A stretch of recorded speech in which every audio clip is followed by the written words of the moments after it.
राधे, जय श्री कृष्णा। हिंदू धर्म में माघ महीने का विशेष महत्व बताया गया है। इस माह में स्नान दान करने से पुण्यकारी फलों की प्राप्ति होती है। 26 जनवरी से बहुत ही पवित्र महीना माघ की शुरुआत हो रही है, जो 24 फरवरी तक रहेगा। शास्त्रों में जिस प्रकार कार्तिक महीने का महत्व बताया गया है, उसी प्रकार माघ महीने का भी बहुत महत्व है। बता दें कि चंद्रमास के हिसाब से माघ वर्ष का 11वां महीना, जबकि सौर मास के हिसाब से ये वर्ष का 10वां महीना है। इस महीने की पूर्णिमा के मघा नक्षत्र से युक्त होने के कारण ही इस महीने को माघ कहा जाता है। इस महीने में भगवान विष्णु की माधव नाम से पूजा की जाती है। पूरे माघ माह के दौरान माधव नाम से भगवान की पूजा करने से, उनके मंत्रों का जप करने से व्यक्ति को जीवन में हर तरह की सफलता मिलती है। उसे कभी किसी का हार का सामना नहीं करना पड़ता है। माघ माह के दौरान भगवान विष्णु के किन मंत्रों का आपको जप करना चाहिए? ओम माधवाय नमः। इसके अलावा ओम नमो भगवते नारायणाय का जाप कर सकते हैं। माघ महीना मुख्यतः स्नान दान के लिए महत्व रखता है। पद्म पुराण में बताया गया है कि माघ में पवित्र नदियों या तीर्थ स्थलों पर स्नान करने से भगवान बहुत ही प्रसन्न होते हैं और व्यक्ति की हर इच्छा पूरी करते हैं। इस महीने में स्नान को माघ स्नान के नाम से भी जाना जाता है। इस स्नान की महत्ता को बताते हुए कहा गया है कि प्रीतये वासुदेवस्य सर्व पापानुत्तये माघ स्नानम प्रकुर्वीत स्वर्ग लाभाय मानवः। अतः हर तरह की नकारात्मकता से छुटकारा पाने के लिए मनुष्य को माघ स्नान करना चाहिए। बता दें कि माघ के दौरान सबसे ज़्यादा प्रयाग में गंगा और यमुना के संगम पर स्नान पुण्यकारी माना गया है। स्वयं देवतागण भी इस दौरान प्रयाग में आते हैं। माघ मासे गमिष्यन्ति गंगा यमुना संगमे ब्रह्मा विष्णु महादेव रुद्रादित्य मरुदगणा, अर्थात ब्रह्मा विष्णु महादेव रुद्र आदित्य तथा मरुदगण माघ महीने में गंगा यमुना के संगम पर गमन करते हैं। लेकिन जो लोग प्रयाग जाकर लाभ ना उठा सके, उन्हें घर पर ही सामान्य पानी में नहाकर भगवान की पूजा अर्चना करके लाभ जरूर उठाना चाहिए। शास्त्रों में ऐसी व्यवस्था भी दी गई है कि जो लोग पूरे महीने भर माघ स्नान ना कर सके या माघ में बाकी नियमों का पालन नहीं कर सकते हैं, उन लोगों को महीने में 3 बार स्नान, एक बार माघ स्नान करके लाभ जरूर उठाना चाहिए। माघ में किए गए 3 दिन स्नान भी 10,000 अश्वमेघ यज्ञ के समान फल देने वाला होता है। इससे व्यक्ति को हर तरह की सिद्धि और हर क्षेत्र में विजय मिलती है। इसके अलावा माघ महीने में स्नान के साथ ही दान का भी बहुत महत्व है।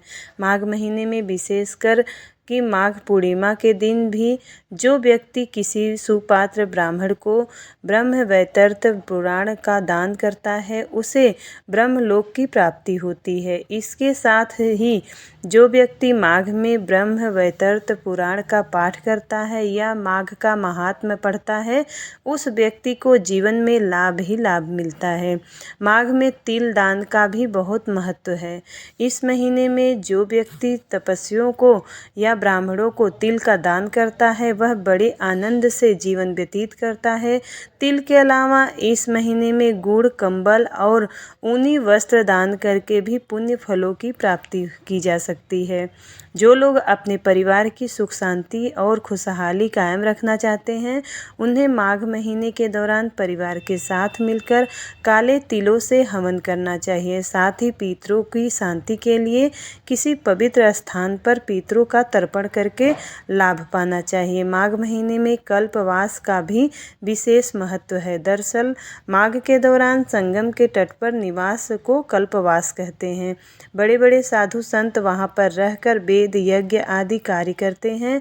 अपने अपने मत से कुछ लोग ये कल्पवास और पौष शुक्ल पक्ष के एकादशी से आरंभ करके माघ शुक्ल पक्ष के एकादशी तक जारी रखते हैं, जबकि कुछ लोग पौष पूर्णिमा से माघ पूर्णिमा तक स्नान करते हैं। माघ मास का स्नान दान पौष पूर्णिमा से शुरू हो जाता है। इस साल पौष पूर्णिमा 25 जनवरी 2024 को है।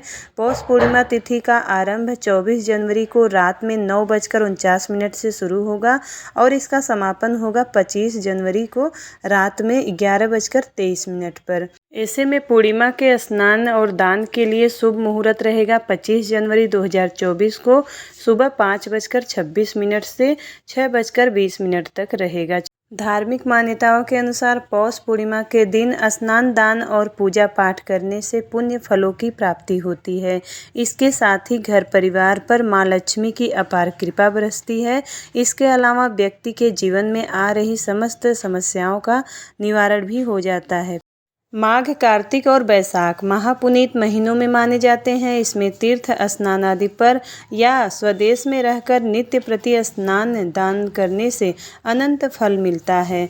स्नान सूर्योदय के समय श्रेष्ठ होता है। इसके बाद जितना विलंब होता है उतना ही निष्फल होता है। माघ के स्नान के लिए काशी और प्रयाग उत्तम माने गए हैं। वहाँ न जा सके तो घर पर ही अपने बाल्टी में गंगा जल डालकर उसके बाद पानी डालकर उससे आप स्नान कर सकते हैं।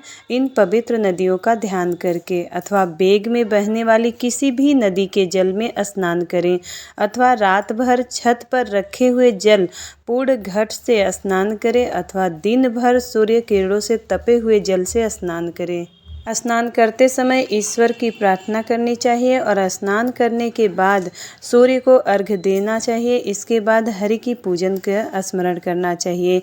माघ स्नान के लिए ब्रह्मचारी, गृहस्थ, सन्यासी और वनवासी चारों आश्रमों के ब्राह्मण, क्षत्रिय, वैश्य और शूद्र चारों वर्णों के बाल, युवा और वृद्ध तीनों अवस्थाओं के स्त्री, पुरुष या नपुंसक जो भी हो सबको आज्ञा है। सभी यथा नियम नित्य प्रति माघ स्नान कर सकते हैं। स्नान की अवधि या तो पौष शुक्ल पक्ष की एकादशी से लेकर माघ शुक्ल पक्ष की एकादशी तक करना चाहिए या तो पौष शुक्ल पूर्णिमा से माघ शुक्ल पूर्णिमा तक नित्य स्नान करें और उसके अनंतर यथावकाश मौन रहे।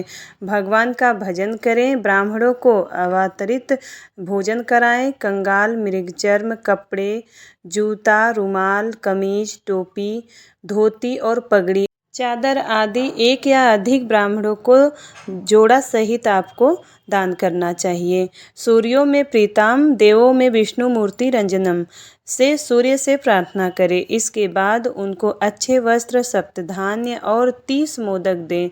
स्वयं निराहार, शाकाहार, फलाहार या दुग्धाहार व्रत अथवा एक मुक्त व्रत करें।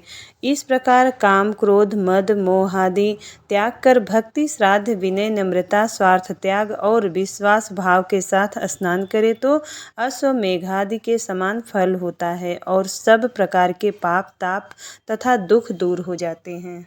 तो ये थी माघ मास के स्नान दान और नियम के बारे में जानकारी। उम्मीद करती हूँ वीडियो आपके लिए उपयोगी होगी। यदि वीडियो पसंद आता है तो वीडियो को लाइक करिएगा और चैनल पर नए हो तो सब्सक्राइब जरूर करिएगा। मिलती हूँ अगली वीडियो में, तब तक के लिए राधे राधे, जय श्री कृष्णा।